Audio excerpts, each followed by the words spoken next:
Sejam todos muito bem-vindos ao nosso canal. Aqui eu tenho certeza que é o lugar certo para você que tem interesse em renderização de arquitetura, também conhecido como Arquivis, um canal onde eu vou te explicar e te explorar todos os aspectos desse fascinante mundo de renderização, desde as técnicas avançadas até dicas e truques para você poder obter resultados impressionantes, tá? Eu me chamo Felipe de Souza e eu tô aqui para te guiar nessa jornada. Bora lá? Hoje a gente vai falar aqui sobre um tema muito fundamental e importante para quem deseja trabalhar na renderização de arquivis, tá? A gente está falando aqui de renderização de visualização de arquitetura. E hoje a gente vai falar então das configurações mínimas necessárias de um computador para você trabalhar com renderização de arquitetura e conseguir resultados de alta qualidade. Afinal, ter uma máquina bem equipada é essencial para você obter boas renderizações e garantir aí um fluxo de trabalho mais eficiente. E a primeira coisa que a gente vai começar falando aqui é sobre as especificações dos hardwares que você precisa considerar para trabalhar com renderização de arquivis. Existem requisitos mínimos e recomendados que você deve levar em conta para você poder montar o seu computador. E o primeiro deles é o processador. Você sabe o que é processador? Eu não vou entrar aí dentro disso hoje, mas o processador basicamente é uma das peças-chave para você poder montar o seu computador. E antes de eu começar aqui a falar, eu quero te lembrar que essa é a minha opinião. Eu já trabalho com isso há quase 10 anos no mercado e eu estou passando aqui para vocês a minha opinião. Cada um pode ter a opinião que quiser. Então, antes de começar a falar aqui mal de mim, mas o Felipe, não é isso. O outro lá falou que aquele lá é melhor, eu não sei o que, bababá. Não interessa. Eu estou falando aqui a minha opinião, tá? Então, eu quero deixar isso bem claro que essa é a minha opinião. Eu vou passar aqui 3 configurações, sendo ela iniciante, intermediário e avançado, tá? Começando pela configuração de iniciante, já pega aí o papel e a caneta e escreve.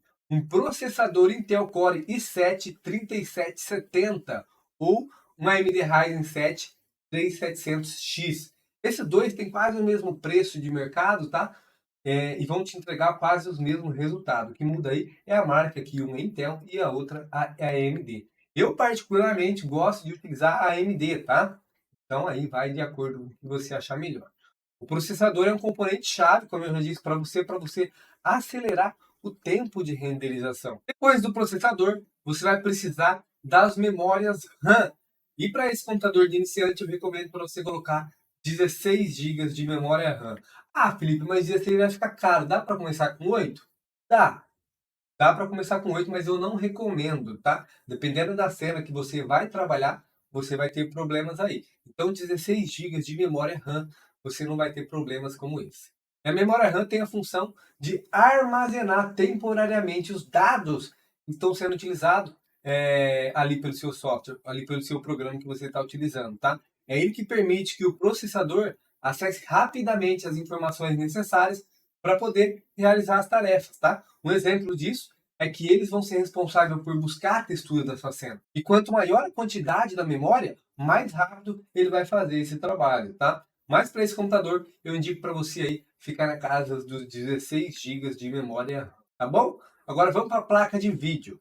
Antes de definir a placa de vídeo, aqui é um ponto bastante importante, tá? Antes de você definir qual é a placa de vídeo que você quer adquirir, você precisa definir qual é o software que você vai trabalhar. Por que eu preciso definir qual é o software que eu vou trabalhar? Eu vou te falar aqui. Cada software trabalha de um jeito diferente. Tem software que trabalha renderizando pela CPU e tem outros que trabalham renderizando pela GPU. E o que é isso? O que é esse tal de CPU e GPU? Eu vou te falar aqui agora. A CPU é o processador, ele é considerado o cérebro do computador.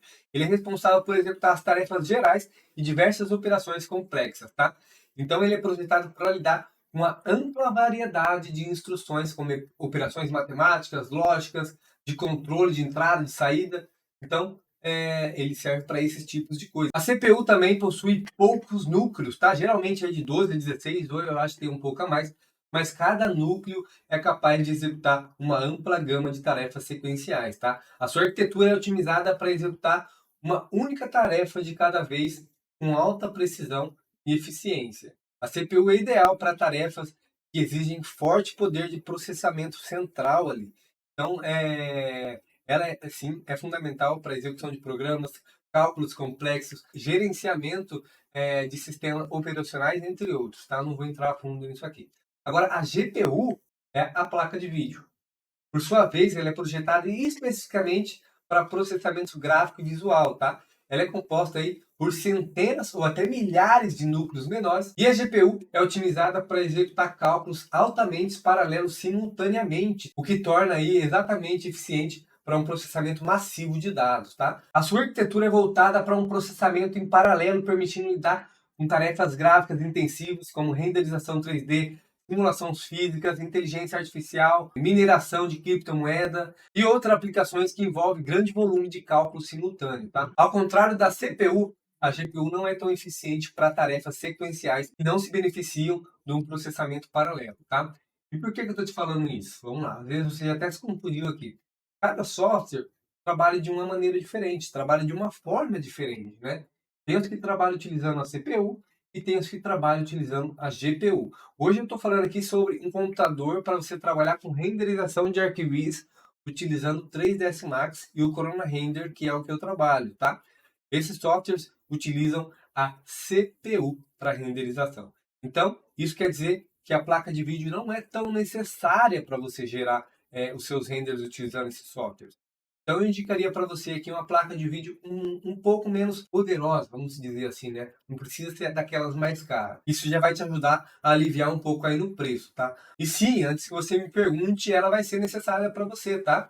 Mas lembre-se que isso não é o responsável para você conseguir o seu render mais rápido ou não, tá?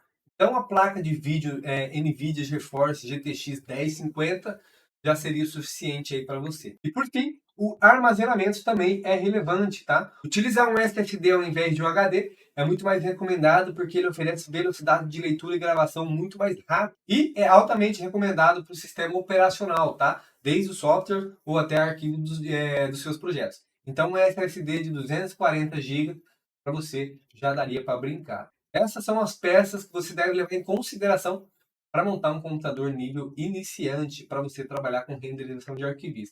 Ah, Felipe, mas eu vou ter dor de cabeça com essa configuração? Olha, depende muito do tamanho do projeto que você vai trabalhar, tá? Eu não sei qual é o tamanho do projeto que você vai trabalhar, mas já dá para você iniciar por essa máquina aí, tá? E agora eu vou falar aqui sobre as configurações para um computador intermediário. E começando pelo processador, eu vou indicar o mesmo processador do computador nível iniciante. Ele vai aguentar o tranco aqui, tá? Agora, a memória, eu recomendo você utilizar o dobro, que seria 32 GB ao invés de 16, tá? Aqui você já terá uma leitura muito mais rápida do seu projeto. A placa de vídeo NVIDIA GeForce GTX 1050 também está perfeito para você montar essa máquina, tá? Depois, no SSD, eu já indico você colocar 500 GB para finalizar praticamente o dobro também da configuração anterior, tá? Essa aí seria as configurações para um computador nível intermediário. Um computador muito bom, inclusive. Já vai conseguir fazer bastante dinheiro com ele, tá? E agora eu vou te mostrar as configurações para um computador nível avançado. Aqui sim, já vamos utilizar um processador Intel Core i9 9900K ou um AMD Ryzen 9 7900X. Esses dois aqui vão aguentar qualquer coisa, tá? E o preço deles é um pouco mais alto, sim, mas vale cada centavo, tá? Porque isso aqui é que vai fazer você ter velocidade na hora da produção do seu projeto e também na renderização, tá? Então, leve isso em consideração. Vale a pena investir em um desses processadores. Agora, na memória RAM, aqui já vai ter o dobro da versão anterior, né? Que é da versão intermediária. Ou seja, na versão intermediária, a gente utilizou, ao invés de 16, 32 gigas. E aqui, a gente não vai usar 32 gigas, a gente vai utilizar o dobro também. E você vai utilizar 64 gigas. Com essa quantidade aí, você já não terá problemas com quase nenhum projeto. Com quase não. Posso ter certeza que se você souber trabalhar e otimizar o seu projeto, você não vai ter nenhum tipo de problema aí com essa quantidade de memória RAM, tá? E essa é uma quantidade que eu trabalho hoje, tá? Com essa quantidade aí, eu posso falar para você que você vai estar nas dúvidas. E a placa de vídeo você poderia utilizar a NVIDIA GeForce 1050 também. Mas se você tiver um dinheiro aí para poder investir um pouco mais, se você quiser colocar um modelo um pouco mais forte, eu indico também, onde você vai ter a liberdade aí melhor de trabalhar com os projetos maiores ou até mesmo outros softwares, tá? Podendo aí estudar outros softwares. Eu indico para você uma RTX 2060. Essa também é a que eu tenho aqui, tá? E nunca me deixou na mão. Eu tenho certeza que isso vai ser o suficiente para você, tá? E para fechar essa máquina, um SSD de 1 TB ou 2 TB também, aí vai depender do seu orçamento, mas com essa quantidade de SSD você também vai ter aí um bom espaço de armazenamento, tá? Diz aqui o que, que você achou. Diz aqui nos comentários qual dessas versões de computador aí você tem hoje, iniciante, intermediário, avançado. Me diz aqui que eu quero saber. E não deixe de se inscrever no nosso canal também para acompanhar todas as atualizações sobre renderização de arquivos, tá? Dicas avançadas, tutoriais, passo a passo e muito mais. É só clicar aqui embaixo no botão de se inscrever e ativar as notificações para não perder mais nada. E se você quiser ficar por dentro das novidades e interagir comigo, me siga lá também no Instagram, Felipe Souza 3D. Lá eu compartilho conteúdos, os bastidores, né? Que eu faço aqui das minhas gravações. E também toda sexta-feira a gente faz live, onde eu abro uma cena, abro o software lá de maneira eficiente e mostro para você como conseguir bons renders, tá? Pode ir lá e me seguir, Felipe Souza 3D, você vai ser bem recebido lá. E agradeço pelo apoio e pela participação e nos vemos até o próximo vídeo. Bom render para você, forte abraço.